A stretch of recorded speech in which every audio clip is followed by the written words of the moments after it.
Good evening, everyone, and welcome to Good Movies, the podcast where we discuss good movies, the filmographies of acclaimed film directors. This week we will be discussing Martin Scorsese's debut film, Who's That Knocking at My Door? My name is Forrest. And my name is Kevin, and join us as we discuss the illustrious film career of Martin Scorsese.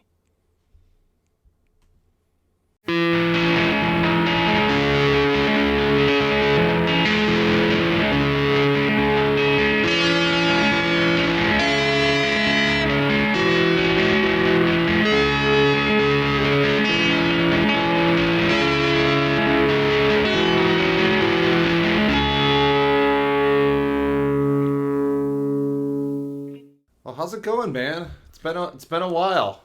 Oh yeah, it's been about 6 months since I've seen you last, but it kind of just feels like a week. It's weird. Yeah, funny how that works. So for those listening, this is actually our first recording, but our second episode. We decided we'd open with a bang with Killers of the Flower Moon. So if for whatever reason you're listening to this episode and not our first one, go back and listen to that. It's going to be a good one. Got to start with a bang. Oh yeah, it's going to be great. I love a new Scorsese drop, and that is why we are here today to discuss our loving of Martin Scorsese and using this great format of starting at the beginning and working our way all the way through every movie he's done. Yeah, and boy, is this an obscure one. Have you ever heard of this one since until we decided we were watching all of these? I had no idea. I had no idea how many movies Scorsese had made until we even decided on this. Yeah, so one thing I'd like to start off with is our personal experiences with this movie, but I have a feeling like this is going to be a short intro. Well, I'll tell you, as far as my experience goes, is the fact that as of a few months ago, when we first conceived this idea, I know this film exists, and I just watched it for the first time a couple hours ago. I'm in the same boat as far as seeing it. I just saw it a couple hours ago, but I honestly didn't even know the name of the movie until tonight. Yeah, you're still having problems with the name. I am still having problems with the name. I have the DVD case in front of me right here, just in case I forget again. So, a funny story about that. I'm old and still collect DVDs. No, you're smart. As we proved tonight. Thank you, though. Thank you. Let's keep physical media alive. As of the day of this recording, Saturday, October 14th, 2023, Best Buy just recently announced that they were going to phase out physical media in 2024, which I am very sad about that. Bummer. And I think Target is already on their way, so here's to the $5 Walmart DVD bin. I don't know. It's my weird hobby. I've been collecting DVDs nonstop for years, but we couldn't even get the DVD to work in Kevin's DVD Blu-ray player tonight. Yeah, it was weird. It was real weird. Who knows what's going on? I think you got some weird Chinese knockoff, but we'll see. I mean, it's not like I could just buy this anywhere. I bought it on eBay because I knew we were doing the show, and we eventually ended up renting it from Apple TV, which maybe we'll just have to do that from now on, but It might be. I like it. I like having my collection. I'm going to try it in my Blu-ray DVD player when I get home, and stay tuned next week. I'll let you know.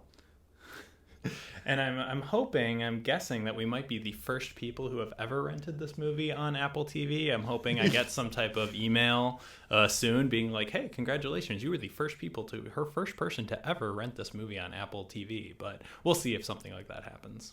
Yeah, and that's the thing. I've never even heard of this movie. Like, a lot of these I've at least heard of, not this one. And this is going to kind of be the theme for a lot of these early ones. Mm-hmm. Well, all right.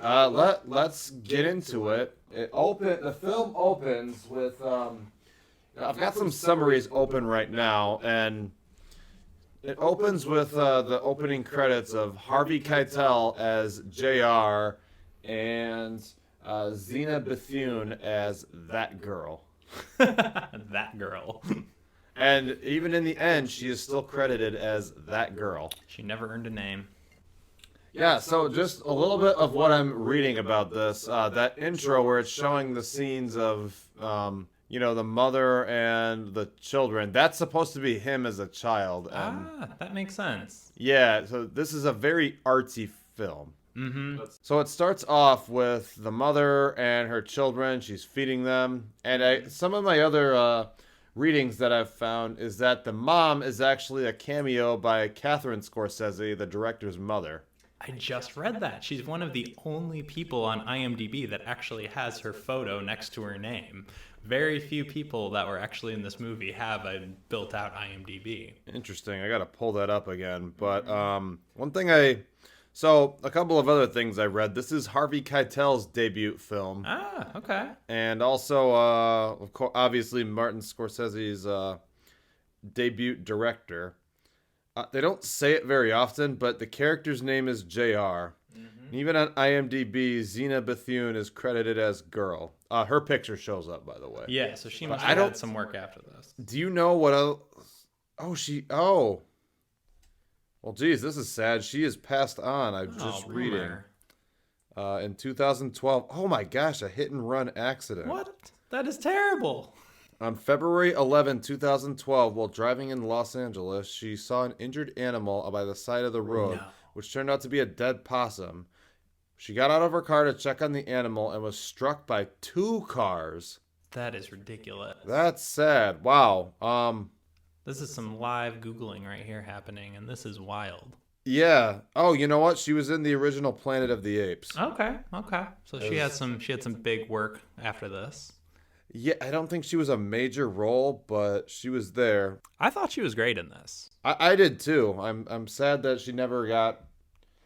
She's not a household name like Harvey Keitel. Like, he grew into a huge actor, and I thought it was my main thing. It was I've never seen him young. I mean, it was funny seeing him young in a movie because he's kind of looked old in every movie I've seen him in. And probably the oldest movie I've seen him in was some Quentin Tarantino stuff. So I'm sure he'd done work in the 70s and 80s, but this was the first film I'd seen him in where he was a young guy. Oh, he'll be back. I'm sure.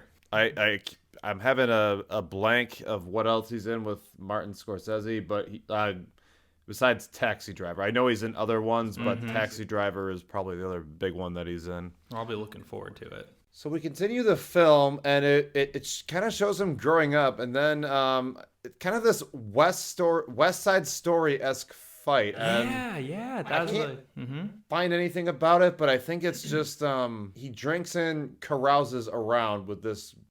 It's like kind of a gangster film, but not really. Like you never see them really doing gangster stuff except beating up on people a little bit, but you never see them really like loan sharking or robbing anybody or anything like that. Like it's a kind of a weird crew. It's curious how they make a living. Yeah, except there's that scene at the beginning of they're playing poker and your money's no good, and then I don't know. I don't know the characters' names. There's Sally Gaga, Joey, and Harry are the guys that he pals around with, and they're getting beat.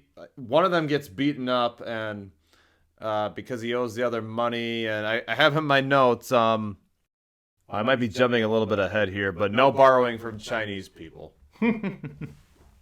Yeah, there was a lot of talk about not being able to go into Chinatown at one point. It was interesting the way the movie was built out. It really did a lot of time jumps, so you kind of had to fill in the gaps as you went.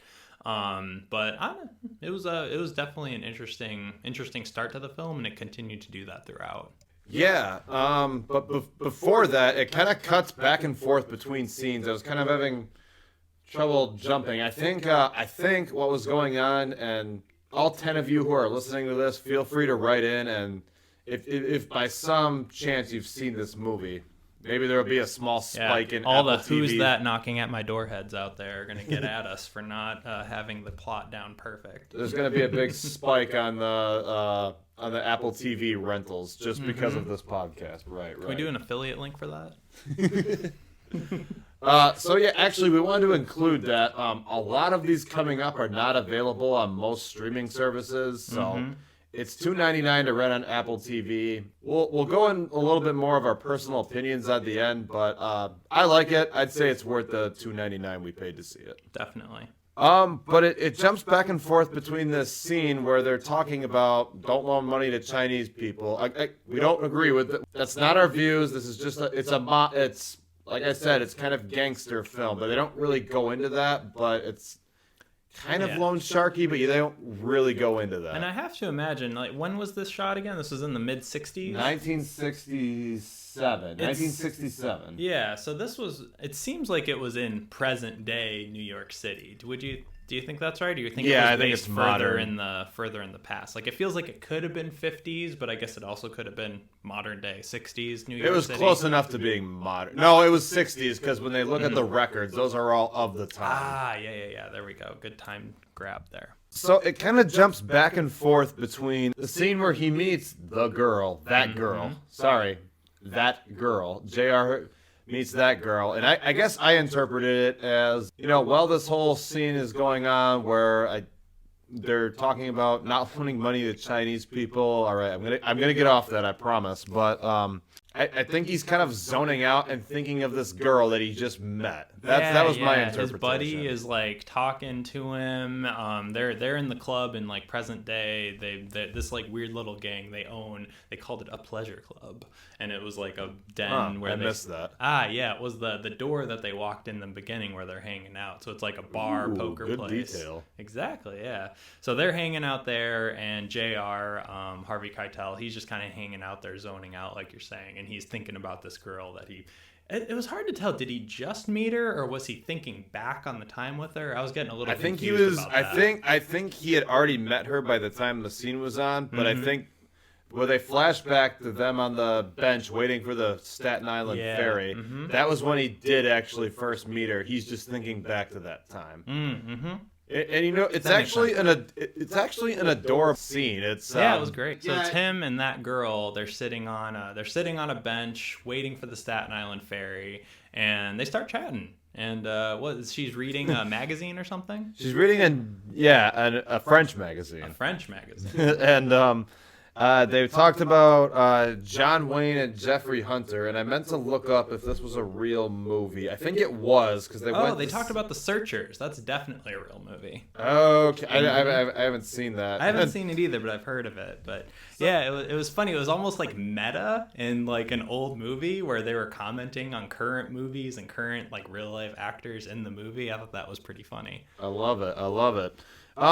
So one thing he said as he's kind of like, poking at her to, gauge her interest, but how can you be an American and haven't seen a John Wayne film? I don't think I've seen any John Wayne films. Yeah. It was a different time back then, though. I think the westerns were the westerns were like the superhero movies of the day.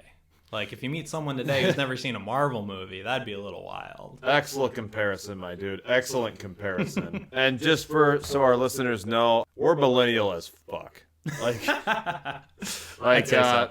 All of our references are millennials. I'd like to think that Kevin and I have seen more films than most people, but you know what? We'll be determined, and if we're wrong, don't be afraid to call us out on our bullshit. But I doubt many of you have seen this movie, so... One thing I noticed with that conversation, was it a oneer? Like a one shot? It seemed like they were just talking back and forth. When I started noticing that, because I was jotting down write notes, that down. But when I looked up, it kind of seemed like they were just continuing to talk. I knew there were some cuts near the end, but either way, it was a really nice conversation of them, their meet cute, if you want to call it that. Yeah, I liked that part because it I'm in a committed relationship, but it reminded me of other relationships where I've engaged the interest. This is a movie; it's not like real life, but it's It was really nice. Yeah, it was sweet. It was really it felt really authentic. Like, she was reading a magazine, he was looking over at the magazine. She noticed he was looking at the magazine, and they just started chatting, and then he was talking with her about John Wayne and The Searchers and things like that. It was a cool and natural start of a conversation. And since this was my thought. I don't know if I'm stealing one of your takes, but guy meeting a girl and then continuously talking about movies. Gotta wonder if this is a Scorsese, if he's putting himself into this character, if that's how he meets people and talks to people. I wonder, interesting. I wonder how much of his personality comes through. You can definitely see how his other films derive from this, though. Mm-hmm, definitely. So after that, it keeps jumping back to him and his crew, and then and his time with that girl. It's wild that she doesn't have a name. Yeah, it's awkward, but this movie's not passing the Bechdel test. Passing the what? The Bechdel test.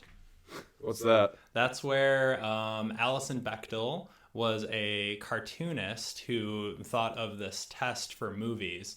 That is, are there two different women talking to each other in a movie, not about a man? And that happens very infrequently in most movies. There's a whole nother podcast about it called the Bechdel Cast that I've really loved over the years. And they kind of dive into all kinds of movies. It's wild how many movies maybe have one female character, or if they have two, they never talk to each other about anything of substance. But just as a joke, this is definitely not passing the Bechdel test. Woman does not have a name, and she's the only woman in the movie for most of it. Not really. Yeah. There's others. We'll talk about that. You're right. There's a couple. There's Catherine Scorsese as his mom. She doesn't have any lines, but she's there. Yeah. Actually, that's going to be a recurring thing in the future films, and so Charles and Catherine, his parents, show up. Cool. And also, apparently, I read that Martin has a cameo as one of the gangsters in this movie, but I couldn't pick it out. Oh, I wonder if he was in that party scene where there was a bunch of people. I don't know. Or maybe he was in the beginning with all the little street fights they were having. I didn't pick him out. Yeah, maybe he was the guy they were beating up. Okay, so then it keeps jumping back and forth, and then eventually they get to a scene. That was his mother's house, right? It looked familiar. I think that was why they had that establishing shot in the beginning of his mom making food for kids, and then it looked like the same house. And then he mentions that at some point that he's living in his house, but it seems like he's the only one there now. His mom's not there. All those siblings don't seem to be there. That was one of the kind of holes for me where I was a little confused. Okay, interesting. So I'm reading a little bit more, and I think I didn't grow up with a Catholic background, so the character JR is Catholic Italian American. So that's why a lot of these things are the way, all the angels in the room. Yeah, and his home is decorated with a lot of religious paraphernalia. I don't know if that's the right word. There's a lot of little statuettes of Virgin Marys and things like that throughout the home. Well, see, I have in my notes, was this his mother or his grandmother's house? I think it was his mother. I don't think it was his house where they were first. So they lie on the bed and they start to get it on. They don't finish because he gets up in the middle and he just stops. What were your thoughts on that? Yeah, so this is I think this is the third or fourth scene you see with JR and that girl together. They're in his house. As you said, they're starting to get it on. But yeah, he just stops. And it's not really clear why. He just kind of starts saying things like, oh, if you love me, you'd know. Or if you love me, you'd understand. And you can tell that girl is kind of confused by it.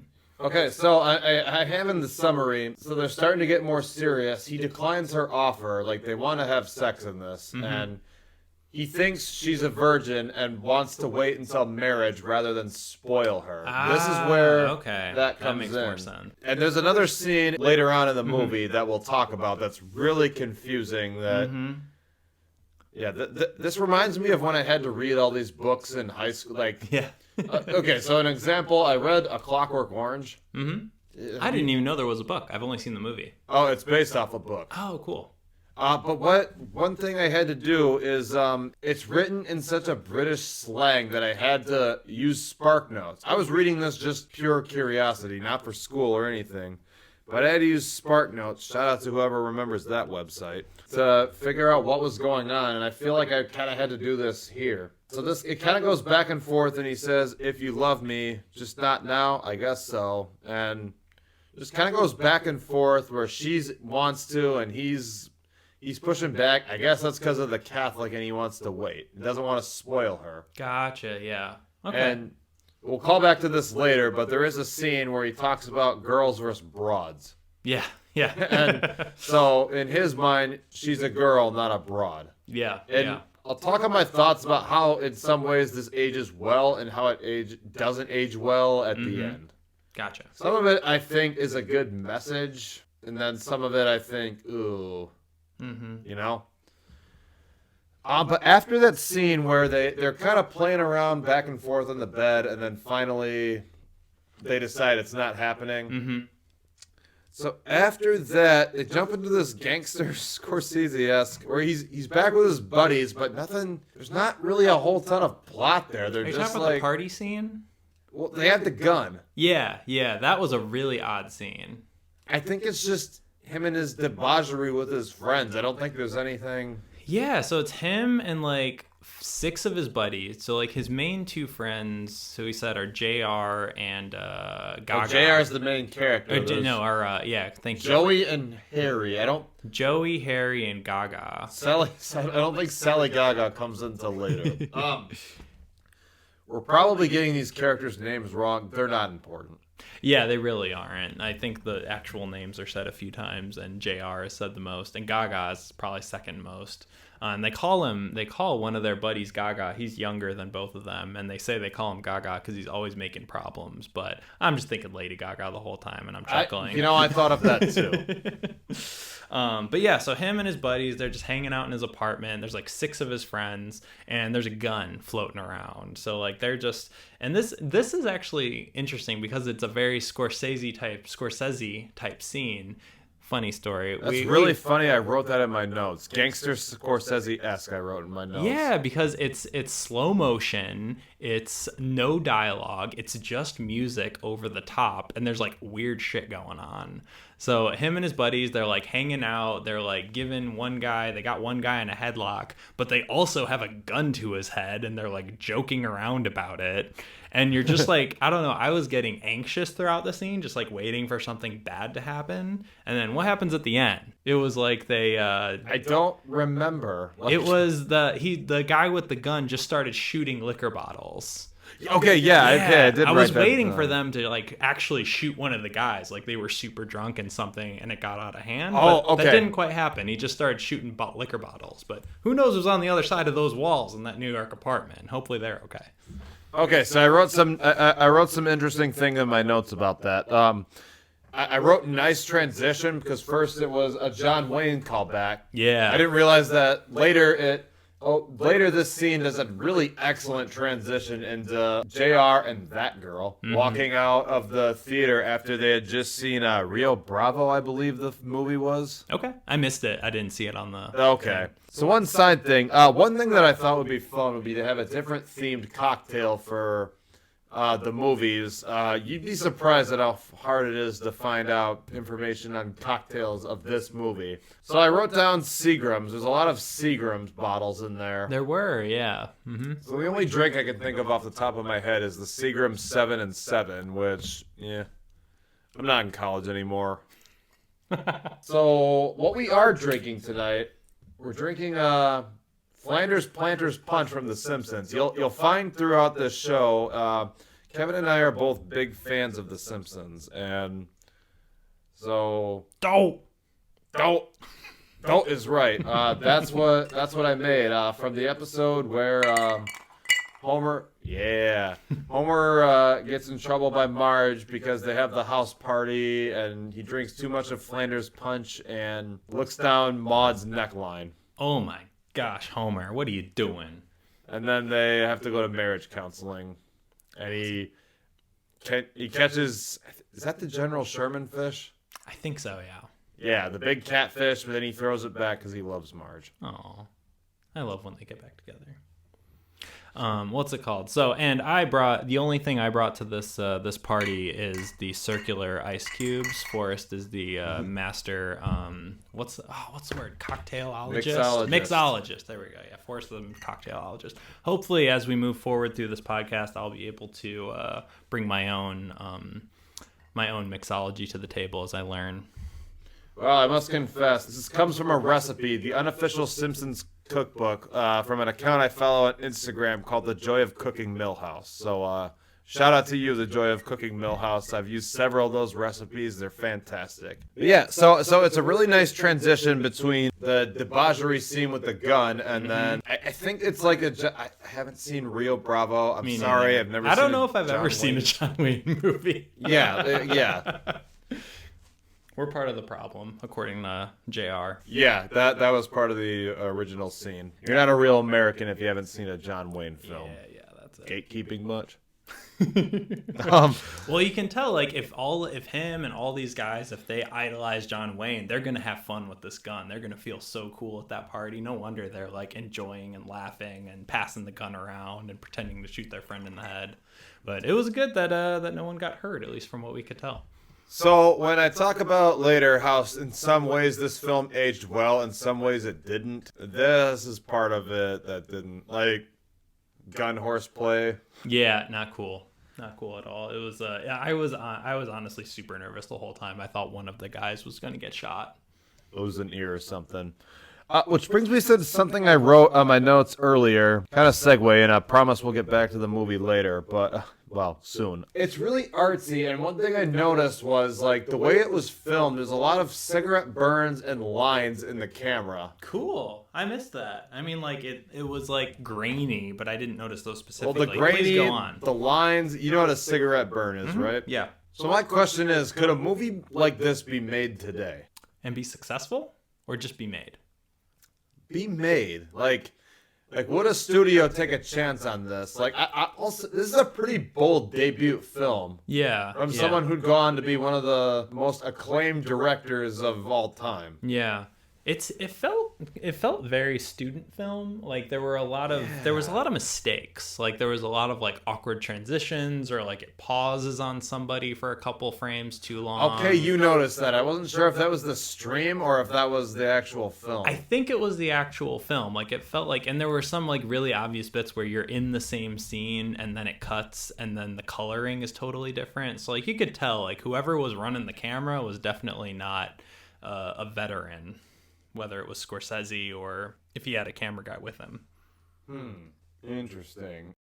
So after this part, he's talking about... So this is where it comes up, where he's explaining the difference between girls versus broads. Mm-hmm. So I guess in Rio Bravo, there's a lot of broads. Yeah. So in the Old Western, there's a lot of broads. And I forget exactly how that came up. But yeah, they're walking out of the movie at the end of their date, and they start discussing that. Like, I already caught something where she was like...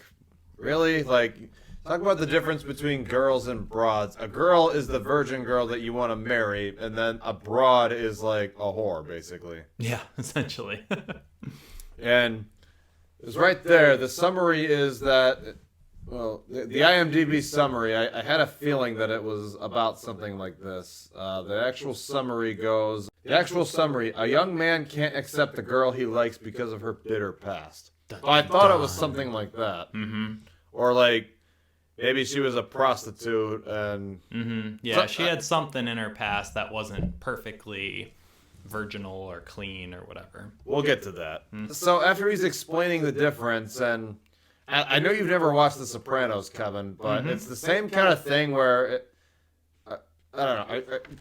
If I spoil a minor plot line later on, that's fine. Okay, so. I guess spoilers for The Sopranos, but the show's been over for over 20 years. Well, sorry. Not quite 20 years. About 17 years. Show ended almost 17 years ago. If you haven't seen it by now, that's your fault. Skip ahead like 2 minutes if you really care. So, over the course of the series, Tony Soprano has multiple affairs with women. Like, they become recurring characters on the show. And his wife, Carmela, has one affair throughout, and it almost ends their marriage. So it's like this weird hypocritical thing. So I thought they were going with that, with the whole gangster, like, misogynistic thing. Yeah. That's what I thought they were going with. Not the double standard. Yeah. So that's what I thought they were doing. That's why it kind of made sense to me why they were going this direction, why he felt that all women had to be pure and stuff. Okay, end of spoiler. So then it cuts out to this wild sex scene. Insane. Okay, so a couple of things on this. Shout out to the Doors. That song that was playing during that was "The End" by the Doors. Oh yeah, I felt like it was the Doors. I loved the music was amazing. Oh yeah, and I'm sorry I don't have all the other music on hand, but the music was great throughout this. Oh film. yeah, it was. I was surprised how much. I mean, Scorsese's known for his music now, but for his first film, there were so many like recognizable songs, and even the non-recognizable songs were still like perfect for the scenes they were used in. Yeah, so the music is one of the best parts in my opinion. So that was "The End" by the Doors, which is a great song. Did you ever have mythology in a class? No, not really. Do you know the story of Oedipus? Not very well. Okay, well, I'm not going to go into it right now, but the story of "The End" is the story of Oedipus. Well, I'll go into it. Go for it. The story of Oedipus is that he was supposed to be brought out to die as a baby. And, God, I'm butchering the story, but in the nutshell, he didn't die. He was taken out. The servant who was supposed to kill him couldn't do it, so just left him to die, didn't actually murder him. He was found, he grew up, came back in to conquer a village, but he ended up killing his father, who he didn't know was his father, and he ended up getting into bed with his mother. Okay, that's all I know about Oedipus. Yeah, well, then, so that's what the whole song is about. It's about the Oedipus. So that's why it's like, fuck, fuck, fuck. That's all about the story of Oedipus, and anyway, it was a wild scene. Yeah. So it's him and three different women, I think. I wrote that down. I think Two it of was them three. more, but that girl was not it. I don't think she was in No, it. she wasn't in it. It was JR, this guy who decided not to have sex with his girlfriend very recently. Apparently, he's against sex before marriage, and now there's this wild scene of him in this like really like it was kind of an amazing music video in the middle of the movie. Yeah, that's a good way to put it. That's what it felt like to me. He was in like this very cool like decrepit room with a bed in the middle, and he was sleeping with these three different women, and it was like very interestingly shot. It was shot to the music, but it's like, what the hell is going on? Are these people that he slept with? Is this something? Was he nervous about it? Was he ashamed of that? Was this all imagined? I don't really know. It was a dream sequence. I looked this up. It was a dream sequence. There we go. So they were all prostitutes. Okay, interesting. And I guess this scene was only added in later on. Okay. Here, I have it in the notes right here. When this film received its world premiere at the Chicago International Film Festival in November 1967, a year later, in 1968, exploitation distributor Joseph Brenner offered to purchase the film and distribute it on the condition that a sex scene be added so they could market it as a sex exploitation. Oh, okay. So Scorsese's first movie was a porno. I wouldn't call it that. I don't know. A sexploitation distributing company sounds like a porn company to me. He was fantasizing it because he was supposed to wait till marriage. That's what I think the idea was. That makes sense.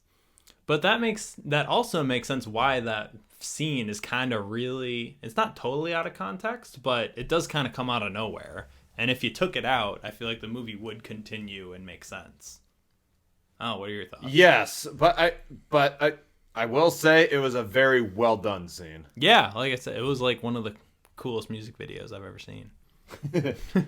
All right, so a couple of other interesting things while I've got this page pulled up. The production of this film began in 1965 when Scorsese was a student. It was a short film about JR and his do-nothing friends called Bring on the Dancing Girls, which comes up later. And then the romance plot with Zena Bethune, who is that girl, that was spliced together with the film, and then the title was changed to I Call First, which I want to come back to later. And so that's what it was. And then his professor gave him $5,000 to raise the money for this film, and then he raised an additional $65,000 from independent investors for this. No one who worked on this film was over the age of 25, aside from the producers. No Isn't way. that incredible? They definitely looked older than 25.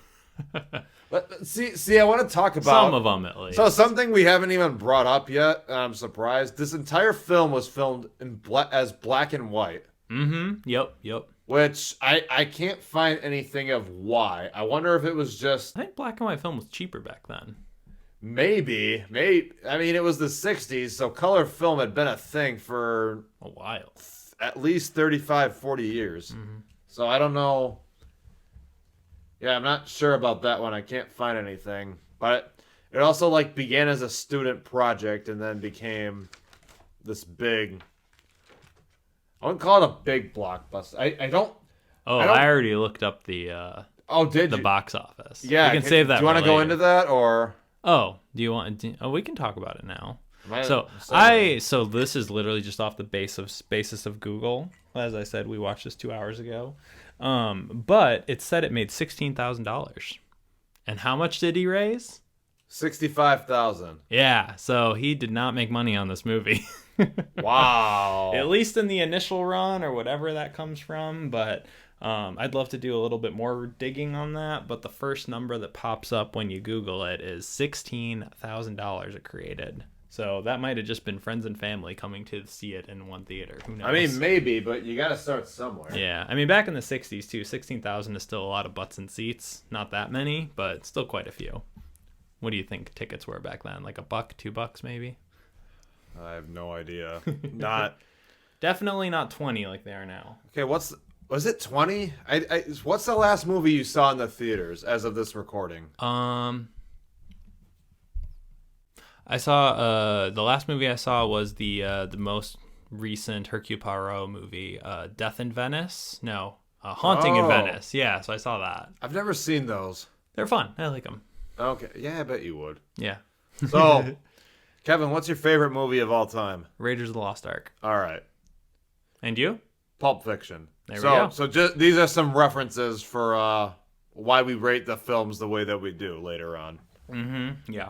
And we learned today, as we were prepping for this podcast, that we rate films very differently. So we can talk about that more later. We'll talk about that at the end. But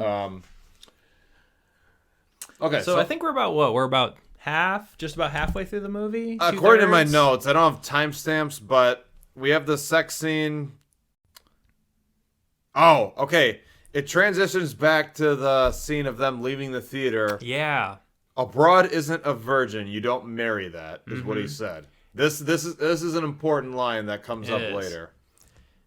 And this is one I want to call out. I'm sorry, I don't have the actress name in front of my face, but that girl, she's wonderful acting in this movie. Zena Bethune. You can just see she's like checking out at this time. Like she's doing a lot of acting with her face, and you can just tell like she is like something's wrong here. Like we're not going to be very on the same uncomfortable page. with this conversation. Definitely.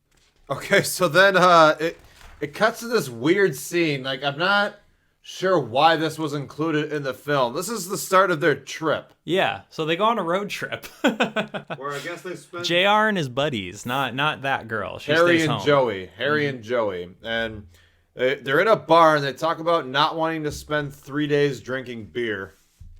Why wouldn't you want to spend 3 days drinking beer in the country? You would have loved the Czech Republic. I did love the Czech Republic. You did. So, very few people have visited me in every destination that I've lived. I'll get into that a little bit more as this podcast goes on. But I was an English teacher in the Czech Republic for 2.5 years. And Kevin came to see me. And, yeah, great beer. Great beer. It was a great time. I love me a beer garden. And Czech Republic was full of them. Nice beer garden, having a nice cold one overlooking the city. Okay, so a line that I did like, no, we don't want to spend 3 days drinking beer. Come on, I want to show you something beautiful. Yeah, what's her name? That was funny. So that's Joey, right? I don't know. I think that was Joey. Joey and Harry. I don't think Sally Gaga was on this Sally trip. Gaga was not on this trip. So Harry, you could tell Harry was more of an outdoorsman, and Harry just kind of showed up. Like, it seemed like Joey didn't know him, JR kind of knew him. These characters just kind of pop in and pop out of this movie. Okay, so Harry Northup is the one who played Harry. I guess he's in a lot of Martin Scorsese's early films. Just he's a character actor. Must have been his buddy. He's also has a role in Silence of the Lambs too. Cool. And then Joey was played by Leonard Kurez, but doesn't even have his own Wikipedia article, so Poor guy. Thank you, Joey and Harry, for all that you did. But the next day, they go up on they're hiking up a hill, and I'm guessing it's upstate New York. Yeah, this film takes place in New York City, as a lot of Martin Scorsese films do. And this is Copac, but they also... I've never heard of Copac. Me neither. I've never been to New York.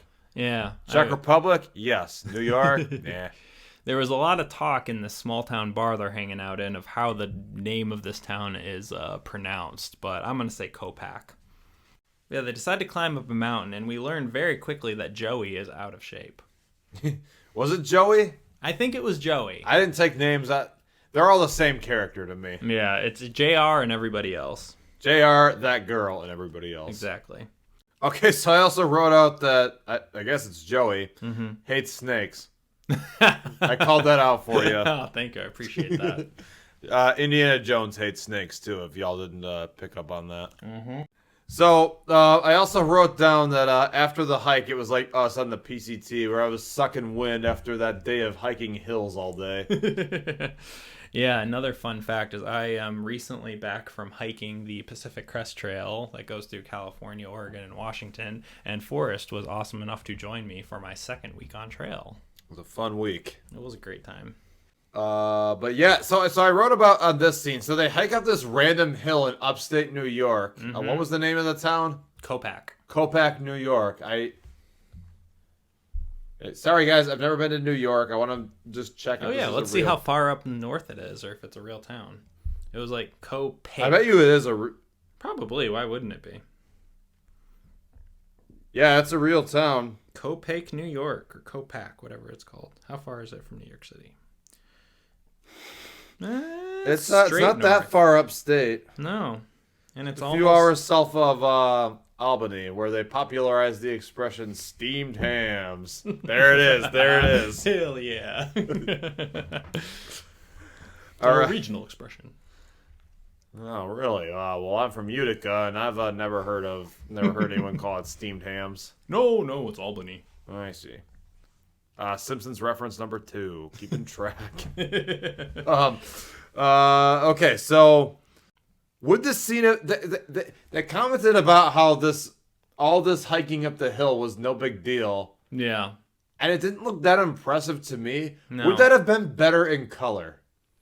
Yeah, definitely would have been better in color. Like everything else, like the city stuff, I thought all looked really cool in black and white. But yeah, they're hiking up this hill. It's supposed to be a beautiful sunset and through the woods. And yeah, this just looked like a big mess of gray. So this is definitely not black and white film at its most beautiful. This was definitely a piece too, where I'm like, why did this need to be here? Yeah. Okay. So. They reference the trip later on. So after this whole scene, which doesn't really have anything to do with the plot, so JR is back with that girl. Yeah. And she I guess lit a candle, a holy candle on the table. They're hanging out in JR's house that's full of holy stuff that he seems to care about, but I don't know. He's not practicing what he preaches. Yeah, exactly. But yeah, I don't know. Like, it's confirmed that prostitute scene was a dream sequence. But... Yeah, so that makes sense. So he's thinking about not being religious in the way that he feels he needs to be. So we confirm that's not flashbacks. That's a dream sequence. He's decided he doesn't want to have sex until marriage. So then he's in his home with and his girlfriend. So that girl, they're having dinner at his house. She lights a holy candle for dinner. And he's like, hey, why are you lighting a holy candle? That's not the right thing to do for dinner. So you can tell, like, he's still kind of coming back to that, even though he's kind of a criminal. Like, he doesn't seem to be on the up and up. What crime, like, other than the fact that they were, like, that weird West Side Story-esque fight at the beginning. Yeah, it's not clear on how him and his buddies make money, but it doesn't seem like it's on the up and up. Yeah. All right. Martin, I know you're 81. You're just putting out Killers of the Flower Moon. But I think for your next film, we want to see a JR spinoff. What does he really do? Harvey Keitel is still acting. We could bring him back. Yeah, he's way too old. Well, They're digitally aging everybody down now. Oh yeah, he could play 20. I think Martin Scorsese is above that though. What are you talking about? That was the whole thing of The Irishman. Shit, you're right. Wow. Yeah, you're right. All right, I'll get to The Irishman. I haven't set aside 3.5 hours to watch it. I haven't either. You're gonna have to set aside 3.5 hours for Killers of the Flower Moon. I'm looking forward to that. That'll be I am fun. looking forward to The Irishman too. I haven't seen all his films, but I'd have to say Martin Scorsese is my favorite director. Boom. And Mic drop. I know. Don't drop the mics though; these are expensive. Yeah. Kevin, I know that you're a big fan of Martin Scorsese as well. I am, but it was funny as like you so wonderfully put together a letterbox list of all his movies. I realized I've seen less than half, but the ones I have seen I all love. So that's why I'm super excited about doing this podcast, is actually getting to see his full filmography from start to finish. I've seen slightly over half. I've seen some of the more early ones, but I missed out on a lot of the recent ones too. Mm-hmm. So I think we're beating around the bush a little bit. The next scene in the movie is pretty rough. Yeah, you want to take this? Yeah, sure, I'll take this one. So where we're at is that JR and that girl, his girlfriend, serious girlfriend, are in his apartment. They're having dinner. She just tried to light a religious candle, and he's like, hey, that's not what those for. And then she can tell, like, hey, something's a little off. They just had this conversation about how he thinks about women and how broads versus girls, and we could tell in that last scene that she was feeling pretty uncomfortable. So they're together. They share that they love each other, but she has something to share with him. And she unfortunately goes through sharing the story of how she was raped by her previous person that she was dating. And it's shown on film, not the actual rape, but the experience is shown as she's telling the story.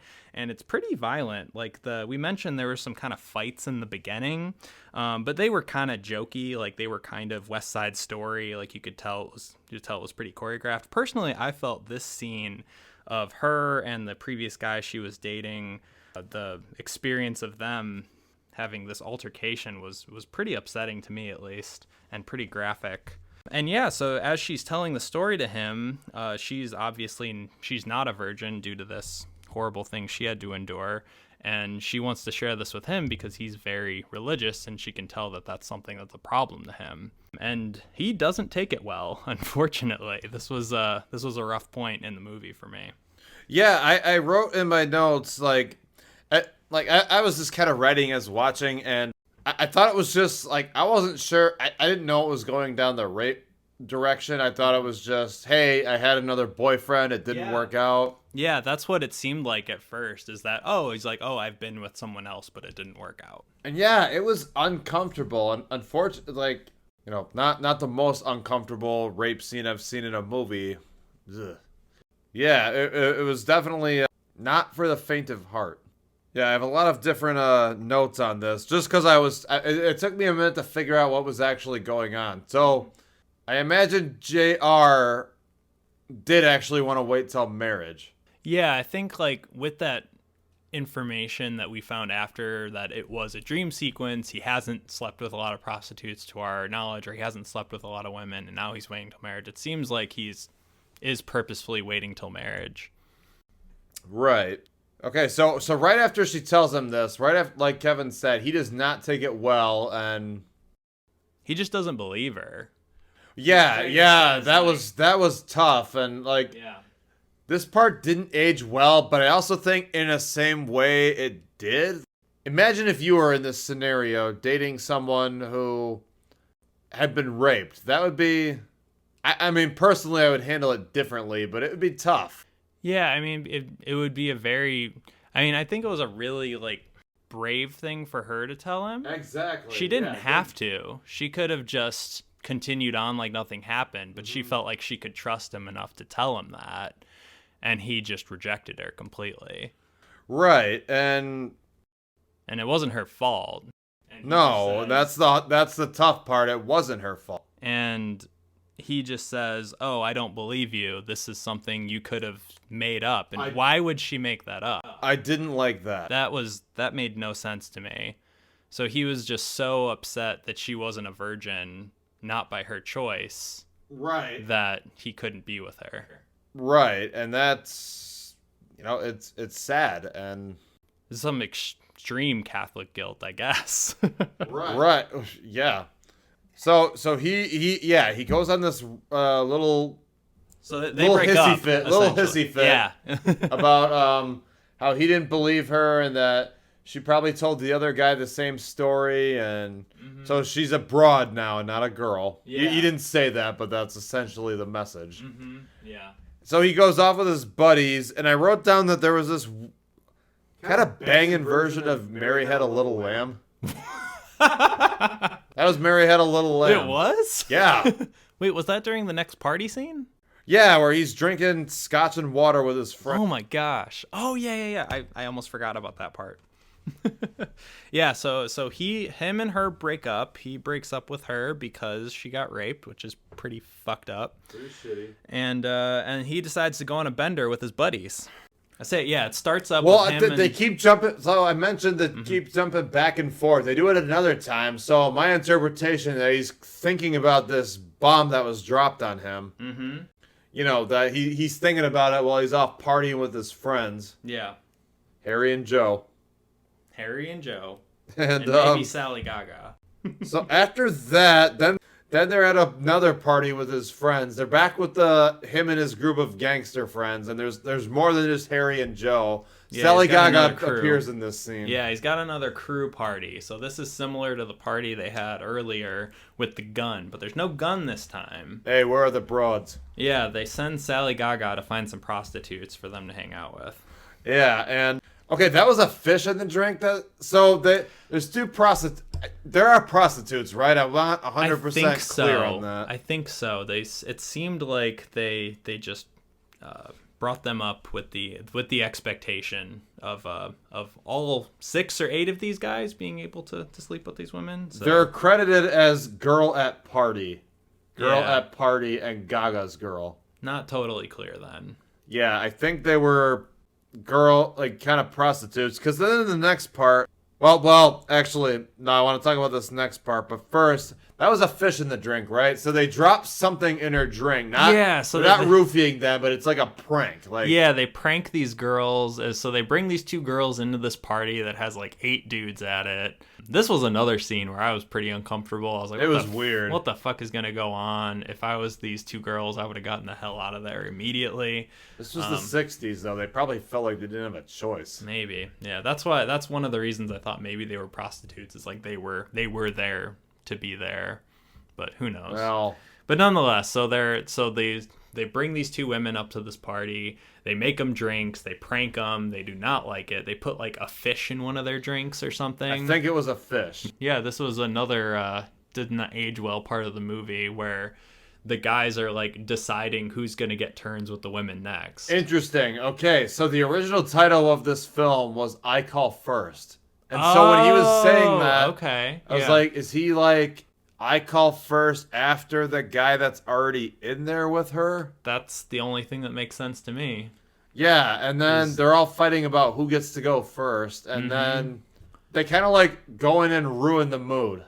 Yeah, so then all these drunk dudes decide to bust in on their buddies who are with these women, and rightfully the women freak out and run out of the apartment. Mm-hmm. Yeah, but they leave the apartment after that. They freak out. Didn't she like accidentally bite one of them on the neck or something? And I don't think it was accidentally. Okay, well, but yeah, one of the guys. Good point. One of the guys makes a big deal about how he was injured. She bit him on the neck in self-defense. Exactly. Okay, so according to the summary, after a particularly wild party with friends, he realizes he still loves her and returns to her apartment one early morning. Yeah, which I think was the morning immediately following this party. I think so. So the timeline's kind of funny here. So it kind of could be he was with JR was with that girl the day before. He goes on the bender that night, and then he sees her the next day. Do you think that's the timeline, or is there more time in between? I think it's they're partying all night, and he hasn't even slept, because I'm pretty sure he's still drunk when he's over there. Yeah. Like, they're drinking, they're partying, and because she asked like, do you want coffee to sober up? And Yeah. he takes her So up I think on that's one point just to close out the party bit is that JR is not with one of the women currently, but he's the one trying to call first or call next. He doesn't break his virginity with one of these people. He's still waiting out for marriage, apparently. Yeah, and so he realizes he still loves her. So he goes to her apartment, and, it's seemingly going well. Yeah, And he shows up. She's really welcoming. She's happy to see him, even though he shows up at her door drunk at 6:30 in the morning. So I will say, he comments on the fact that she doesn't own a TV. But she asks, like, hey, I've got a record player. You can listen to some records. So I wrote in my notes, the Getz, Gilberto, and Sinatra. Hey, that girl, you got good taste. Hell yeah. So that's it. It is a modern day back then movie. At first I was like, as I'm writing these notes, he apologizes for their fight earlier and he wants to marry her. Yeah. But it just gets worse and worse. As it goes on, I'm like, oh, they apologize, they make up. Okay, that's good. And then when he told her, I forgive you, it was like, oh, fuck. I wrote down a bunch of quotes from this part. It was bad. He tells her, I forgive you for being raped. What the fuck? Mm-hmm. And then he says, I'll marry you anyway. And this is where, I was super proud of that girl because she stands up for herself. And she's like, yo, that's not right. It's like, if you want to marry me, it can't be on those terms. Right. And she says, I won't marry you. Go home. Yeah. She sends him out. She literally says, go home. He calls her a whore at one point. He immediately apologizes. No, he doesn't call her a whore. He calls her a whore. Yeah, he says it with some funky accent. Whore. Oh, boy. But yeah, I would say definitely proud of that girl for standing up for herself. Okay, so the ending, the ending is weird to me. I don't love the ending. It's very abrupt and nothing gets resolved. They don't get back together. We're getting towards the end of the film. They do not get back together. Yeah, so he leaves. He's drunk at 6 a.m. They leave her apart. He leaves her apartment. They're done. Yeah, and, okay, so it's this weird religious ending, and he goes to the Catholic Church. It almost sounds like he's going to, confession. Yeah, he goes in the little, I forget what those are called, but the little alcove things for confession. Like, all the summary says about the ending is he returns to the Catholic Church but finds no solace. Okay. That actually makes sense based on what it was. He seems uncomfortable, and... Yeah. The music on this part was amazing. I wrote down doo-wop? Like doo-wop music. At first I wrote jazzy and I was like, it's not jazzy, it's like doo-wop. But it had a lot of energy and it just kept shooting to like different imagery in the church, like different statues and things like that, and like zooming in on things. And there was a lot of these type of scenes in the movie, but like ending on it was like another music video. It was wild. It was a wild ending. I didn't love it though. It was well done, but I didn't love it because they don't get back together, and the film just kind of ends there. Yeah. So he walks into confession. I guess you don't even really see him leave, and then after the church, it's him and I think it's Joey hanging out on the street. And and Joey says, see you tomorrow. And that's it. Yeah, and then it kind of zooms out and the credits roll. Yep. And there's another random freeze frame. Yeah. Yeah. So it was a very strange, abrupt ending. Based on what you just said from that, how it's meant to end is he doesn't have solace. We don't have solace. So maybe we're supposed to feel the way JR feels. Ooh, I like it. I like it. All right. Well, yeah, I guess we'll just kind of recap the movie. Kevin, what was your favorite scene? My favorite part of the movie was the meet cute. When they first meet, the long conversation when JR and that girl, when they're first chatting together on the bench, talking about the French magazine and the movies while they're waiting for the Staten Island ferry. I just thought that was a nice, wholesome scene. JR wasn't too much of an asshole yet, and it was just a cool, fun scene. And I love talking about movies. They were talking about movies. It was just a fun time. All right. God, I promise we'll have varying opinions eventually. So this movie was only 90 minutes long, and we're gonna watch Killers of the Flower Moon soon, and that's 3.5 hours long. So I'm sure our favorite scenes will change. I was really torn on this because I did like that scene. It reminds me of when you get butterflies when you first fall in love with someone. Not fall in love. Well, it leads to love, but you're interested in someone physically, and so you want to approach them and get to know them a little bit. It was a very genuine scene. Excellent acting by both Harvey Keitel and Zena Bethune. Yeah, I was torn between that or I don't want to. The prostitute sex scene was very well done. I honorable mention to that because it was really well done and it was well done. For music's important to me. You're talking about the part where they had the two women come up to the party. No. Sorry. The prostitute dream sequence. Oh, the dream sequence. Apologies. Yeah, that was really well done, and it felt artistic for sure. Honorable mention to that, but I gotta go with the courting scene, if you will. Yeah. That's funny. I think that's a fun way to start off our first episode, is that we liked the same scene for the most part. All right, well, here's one for you. What's your least favorite scene?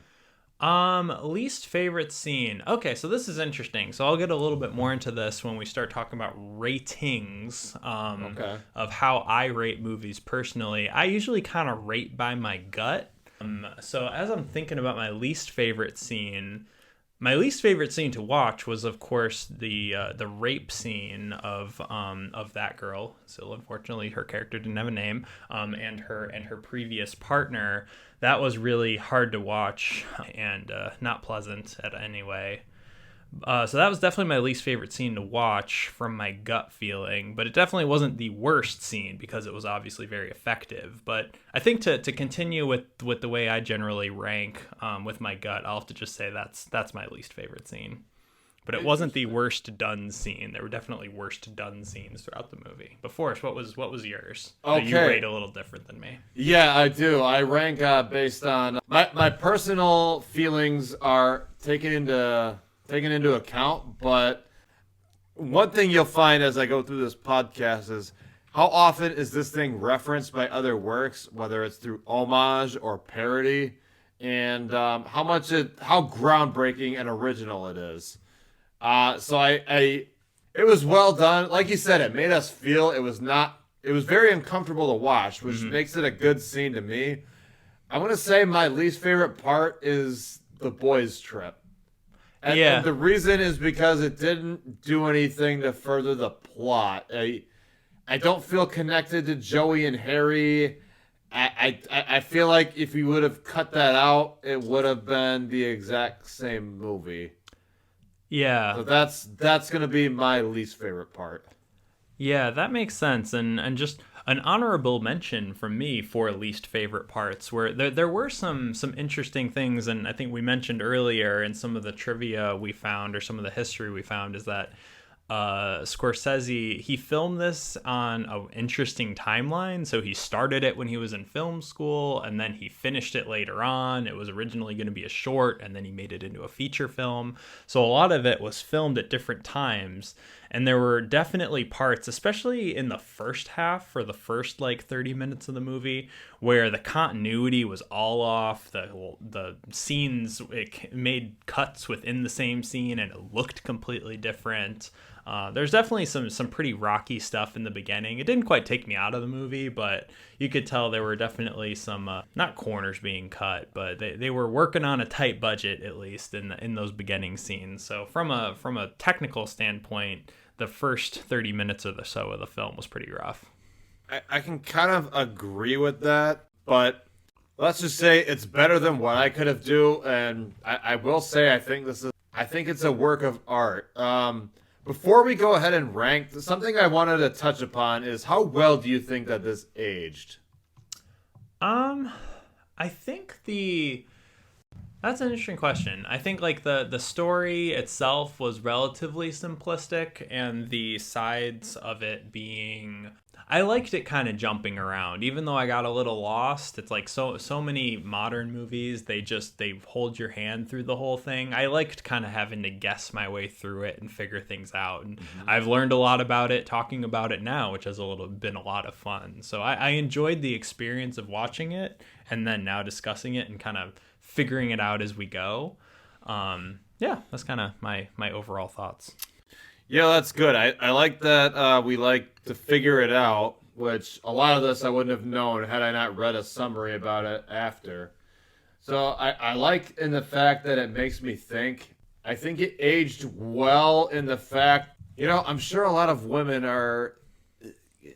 I apologize for having, this is a podcast hosted by two white men, two white men, and I would imagine that a lot of these themes are still prevalent today. Like, oh, if she's not pure and a virgin, I can't marry her. Maybe not that far, but a lot of these same mindsets still exist today.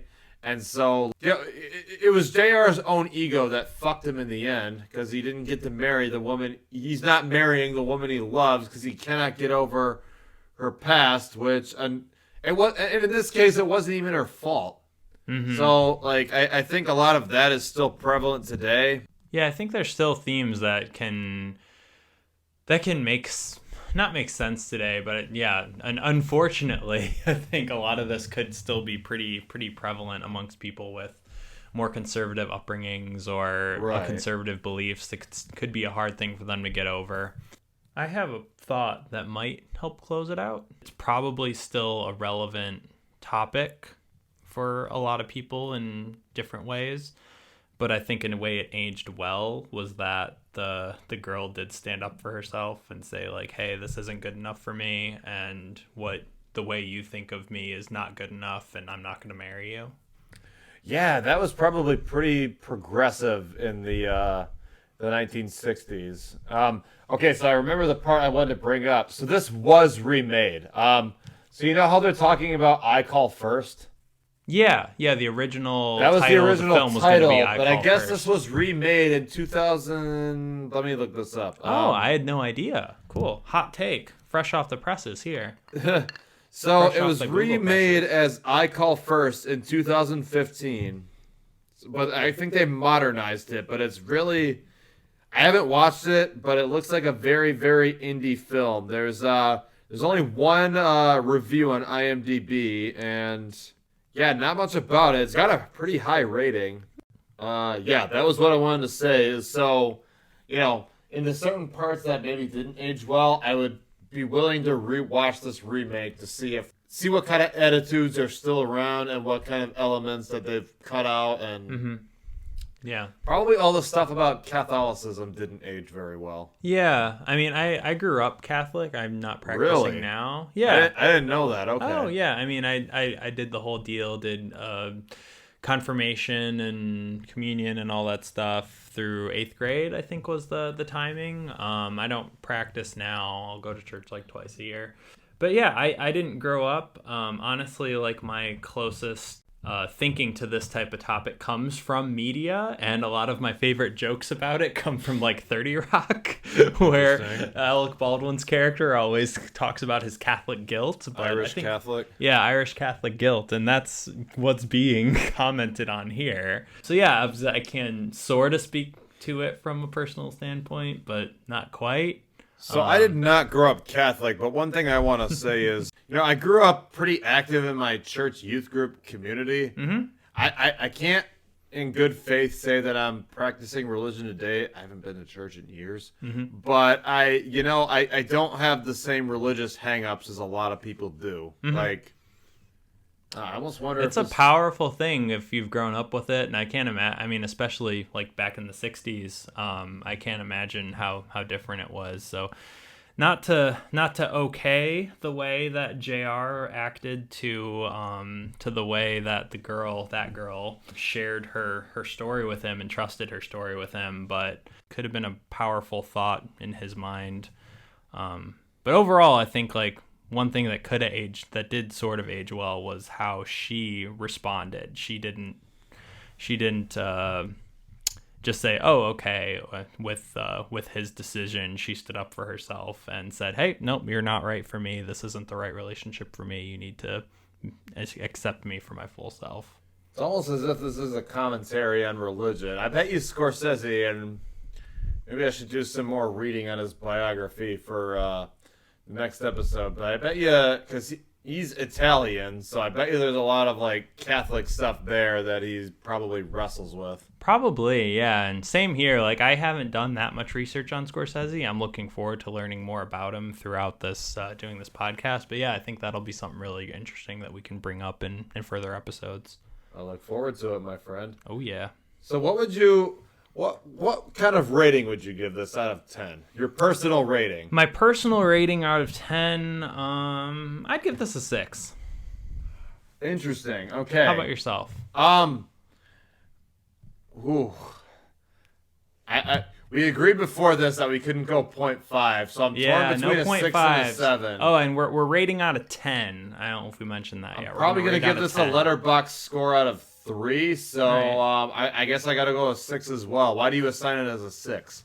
As I mentioned, I kind of rate on my gut, and like, this is not a rewatchable movie for me. I'll probably never watch this again. Agreed. Unless like I watch that remake and I want to watch this again.